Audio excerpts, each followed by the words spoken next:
beautiful. Okay, my friends, we are in Addis Ababa, and as part of our visit here during the adoptions of the children, we want to try and set up a mission trip to come to Kobo next year. So, as you know, we have a big heart for wheelchairs, we have a big heart for Kobo, and Caroline and the kids, they've just done her hair, and she's looking kind of cool. And we're in a situation where we're going to work with a couple of guys from organisations that really know Kobo, Ethiopia and the entire region very well.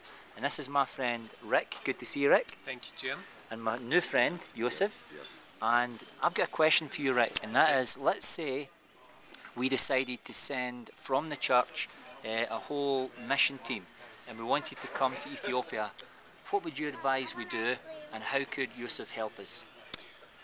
Well, let me say greetings from Addis Ababa. By the way, I live in Temecula. I'm almost your neighbor. I work with a ministry called E3 Partners, and I'm also the representative for Free Wheelchair Mission, and have led teams here to Ethiopia since 2003. And we would love for your church to join us on a trip next year to go to Kobo, take the gospel. First of all, it's a very, very unreached area, very few Christians there, very few churches. And so we would take the gospel, and we would do that by bringing wheelchairs, eyeglasses, possibly some medical teams, do some training in community health. And that keeps the door open for us to share the gospel of Jesus Christ at the same time. We've been working up in that northern part of Ethiopia where Kobo is, and just have a great entrance to the gospel there. Excellent. So how would Joseph fit into all this plan? What's his story and his background? Well, Joseph is the closest thing to the Apostle Paul that you'll ever want to meet. When he started planning churches in Ethiopia when he was 16 years old, and he's lived a life of taking the gospel to people that don't have it and planning churches. And he's our national director for E3 Partners, and I'll just let him greet you and say whatever's on his heart. Thank you. Yes, my name is Yosef Manna. I'm the E3 Partners Ethiopia Director and working with evangelical churches in Ethiopia. I'm from southern part of Ethiopia, being a missionary for 20 years. I ended up to mobilize local churches to do church planting and the missions for the past 20 years. I joined E3 Partners about 7 years ago, and it was good to have American churches to join us with Ethiopian evangelical churches to plant church. So we use that from different churches from the United States. I want to encourage even your church to adopt this vision to work in Kobo area, who are not reached by the gospel. We need those. So how can we partner by working as nationalists? We equip the follow-up leaders for long term and mobilize local church to take the responsibility of the new churches planted by any churches coming from outside. So we have translators to work with you, disciple makers, and after a week when you go back, we do the long-term follow-up by putting our disciple makers in that area. Thank you. It's as if God's signature is across this whole thing, because Berhanu Habtu came from Kobo, and as he came from Kobo, our hearts were affected when he had to return there. I sort of returned to Ethiopia with him, took him to Kobo, met his family, realised that in the town of about maybe 8,000 people, that the primary Ethiopian Orthodox Church was sort of the dominant religion there, as well as the Muslim faith. Absolutely no evangelical Christians. So let's say our folks signed up, Rick, and they basically said, we want to buy into this. What's the sort of standard mission trip? How do we get there? What day do we leave? I know we need to fix things down and we need to speak about exact logistics, but as a guide, let's say a normal guy like me wants to sign up. How does it actually happen? What day do we leave and how would we get there?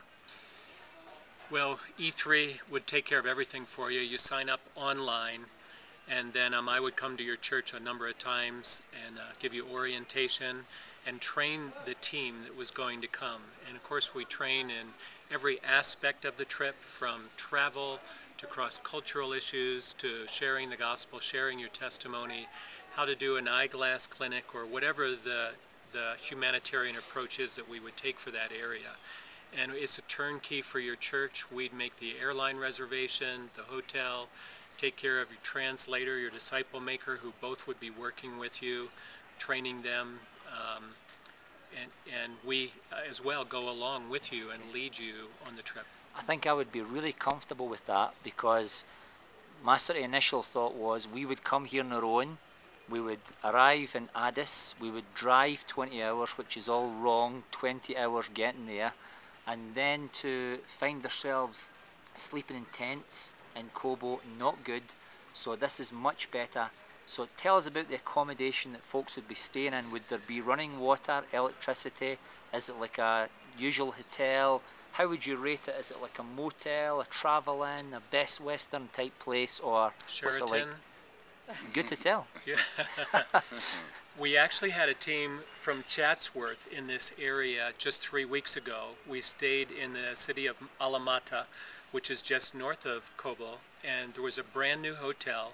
It was very clean, very nice, great food for Westerners, and very, very comfortable. And we could readily go back to that same hotel and work in Kobo, no problem at all. Okay, superb.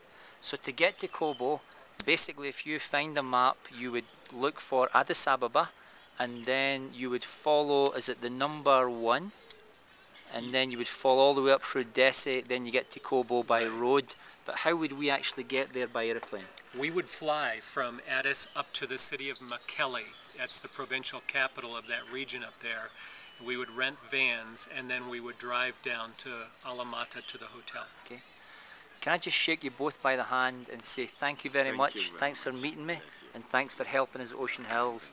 And then can I ask Caroline, who's had her hair done by the children, can you just film this briefly and allow me just to pray a blessing on this moment? Let's take hands, my friend.